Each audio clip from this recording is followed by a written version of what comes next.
Kakinada rural మండలం తిమ్మాపురం గ్రామంలో వేయించేస్తున్న శ్రీ రుక్మిణి సత్యభామ సమేత వేణుగోపాల స్వామి వారి ఆలయంలో పందిరి రాట ముహూర్త కార్యక్రమం జరిగింది. కార్యక్రమంలో భాగంగా ఆలయం వద్ద రాట ముహూర్తంకు సంబంధించి ఆలయ అర్చకులు, ఆలయ కమిటీ సభ్యులతో పూజలు చేయించారు. జనసేన పార్టీ గ్రామ కమిటీ అధ్యక్షులు మాదారపు తాతాజీ, ఎంపీటీసీ బత్తుల దొరబాబు, ఆలయ కమిటీ సభ్యులు కొబ్బరికాయలు కొట్టి పూజా కార్యక్రమం నిర్వహించి పందిరి రాటను చేశారు. ఈ సందర్భంగా ఆలయ కమిటీ సభ్యులు బత్తుల దొరబాబు మాట్లాడుతూ ఈ నెల 7న స్వామివారి దివ్య కళ్యాణం వైభవంగా జరిపిస్తున్నామని, 3వ తేదీన స్వామివారి తెప్పోత్సవం, భారీ ఎత్తున అన్నప్రసాద వితరణ కార్యక్రమాన్ని జరిపిస్తున్నామని తెలియజేశారు. పెద్ద సంఖ్యలో భక్తులు తరలివచ్చి స్వామివారిని దర్శించుకుని తీర్థప్రసాదాలు స్వీకరించి తరించాలని ఆకాంక్షించారు.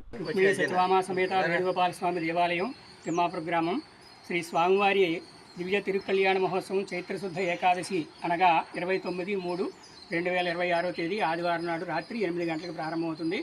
ఆ రోజు ఉదయం స్వామివారికి పంచామృతాభిషేకం, తర్వాత పుష్పాలంకరణ అవుతుంది. మధ్యాహ్నం 2 గంటలకి స్వామివారి గ్రామోత్సవం ఉంటుంది.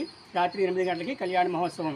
అట్లాగే 29 తర్వాత 30, 31 2 రోజులు కూడా స్వామివారికి ఉదయం సాయంత్రం ప్రత్యేక పూజలు ఉంటాయి.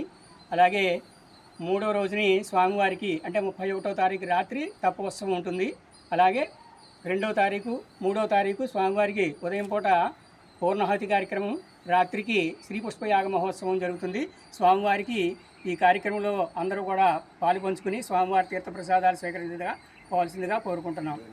దివ్య కళ్యాణ మహోత్సవం రేపు 29వ తారీఖు ఆదివారం నాడు స్వామివారి కళ్యాణ మహోత్సవం జరగబడుతుంది. ఆ యొక్క కళ్యాణాన్ని పురస్కరించుకుని ఈరోజు పందిరిరాట కార్యక్రమం జరిపించడం అయింది.